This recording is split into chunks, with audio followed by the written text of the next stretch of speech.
Hello students, I am Samana Siddiqui. Today I will teach you class 5th English lesson 2 Giant's Garden means विशाल का बगीचा. Sad to see the barren garden. विशाल आदमी को अपने बंजर बगीचे को देखकर दुख हुआ. There was always snow and hail in his garden. जो कि इस बगीचे में हमेशा बर्फ और ओले पड़ते थे,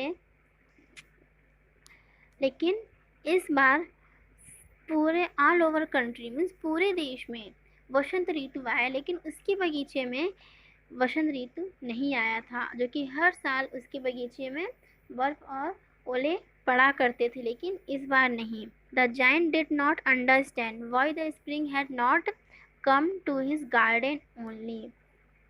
विशाल को समझ नहीं आ रहा था कि बसंत सिर्फ अपने बगीचे में क्यों नहीं आया. यह बात उसको समझ में नहीं आ रहा था कि पूरे देश में बसंत ऋतु आया, लेकिन मेरे ही बगीचे में बसंत ऋतु क्यों नहीं आया.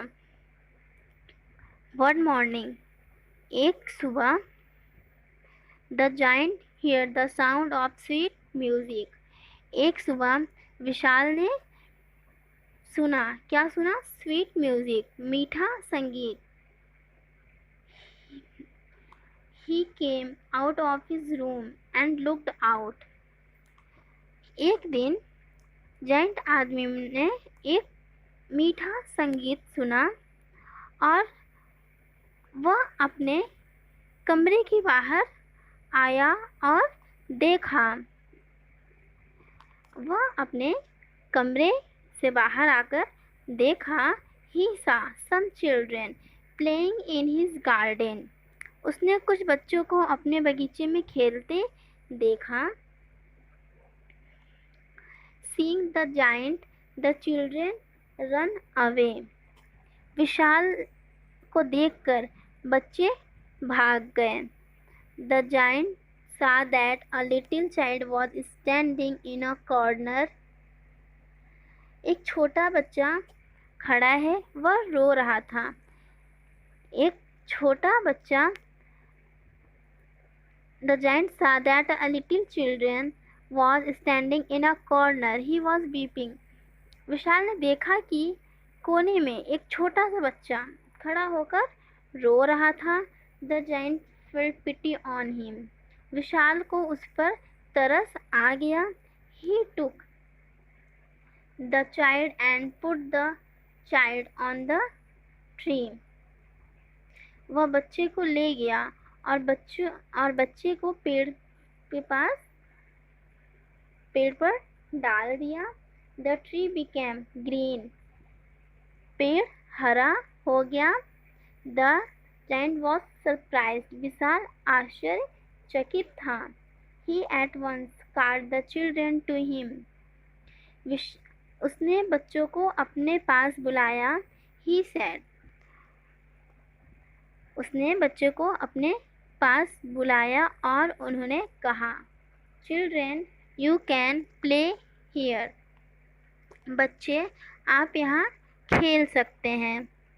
My garden shall be now children's playground forever and ever. उसने कहा कि बच्चे, अब तुम लोग यहाँ पे खेल सकते हो. मेरा बगीचा अब बच्चों के खेल का मैदान हमेशा के लिए होगा. ऐसा उसने क्यों बोला? क्योंकि उसे इस बात का आभास हो गया कि यहाँ बच्चे नहीं खेलते थे. मैंने गुस्से में डांटा था, इसलिए उसे इस बात का आभास हो गया था कि यह मेरी गलती थी. और जब बच्चे वहाँ खेल रहे थे और जायंट जब वहाँ आया तो उसे देख बच्चे डर से भाग गए और एक ही बच्चा एक कोने में खड़ा होकर रो रहा था. और विशाल आदमी को उस पर तरस आया और उस बच्चे को उसने पेड़ के पास ले जाके पेड़ पर बैठाया, तो पेड़ हरा हो गया. उसे इस बात का आभास हो गया था कि यह बगीचा बच्चों की खेलने का मैदान ही है. अब हम आगे पढ़ते हैं। The children were very happy, बच्चे बहुत खुश थे। They started to play in the garden, वे बगीचे में खेलने लगे। The giant remove the wall surrounding the garden, बच्चे विशाल ने बगीचे में लगे आसपास, विशाल ने बगीचे में लगे आसपास के दीवारों को हटा दिया। जो उसने फेंस बगीचे के चारों ओर लगाया था बच्चों, वो अब जब बच्चों को वहाँ पे खेलने की परमिशन दे दिया, तो उसने वो सारे फेंस को हटा दिया। जो उसने बगीचे के चारों तरफ दीवार लगाई थी, उसने उसको हटा दिया। The giant was very happy to see the children playing in his garden. विशाल बहुत खुश हुए अपने बगीचे में बच्चों को खेलते देखकर। जब बच्चे उसके बगीचे में खेल रहे थे, तो वह इस चीज़ को देखकर विशाल बहुत खुश हो रहा था। The sun appeared to welcome the spring. सूरज बसंत का स्वागत करते दिखाई दिए। The tree broke into blossom, पेड़ खिल गए।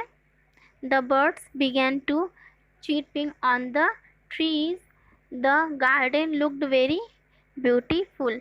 पंछी भी पेड़ों पर चहकने लगे।